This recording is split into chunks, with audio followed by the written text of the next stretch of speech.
তার সাথে আমার অন্য একটা প্রজেক্টের ব্যাপারে কথা হচ্ছিল। হ্যাঁ, সেটা আসলে নাম না বলে অন্য একটা প্রজেক্টের ব্যাপারে কথা হচ্ছিল। সো আমি খুবই মানে মিশে যেতে পারি।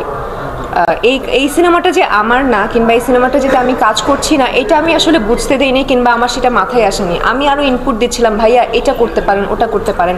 তো যাই হোক, কোনোভাবে আসলে ইনভলভ আমি হয়ে গেছি। এবং এরপরে মানে যখন আমি ইনভলভ হই তার আগে প্ল্যান চলছিল এই মানে এই গল্পটা কিভাবে আর কি করা যায়, কিভাবে আরও দুর্দান্ত লেভেলে নিয়ে যাওয়া যায়।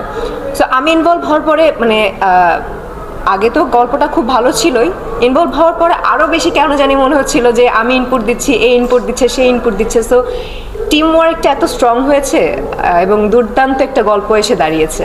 তো আপনারা যখন কোরবানি আসবে, কোরবানিতে রিলিজ হবে, যখন দেখবেন তখনই বুঝতে পারবেন। এবং আমার ক্যারেক্টার মানে এই ক্যারেক্টারে আসলে আমাকে কখনো দেখা যায়নি।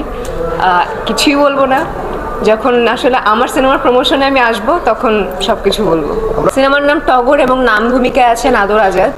গল্পটা স্ট্রং আছে কিনা সেটাই আমার দেখার বিষয়। সো টগর গল্পটা চরিত্র স্ট্রং আছে এবং এক্স্যাক্টলি টগরের লাইফে জয়িতা অনেক বেশি ইম্পর্টেন্ট এবং জয়িতার লাইফে টগর বেশি ইম্পর্টেন্ট।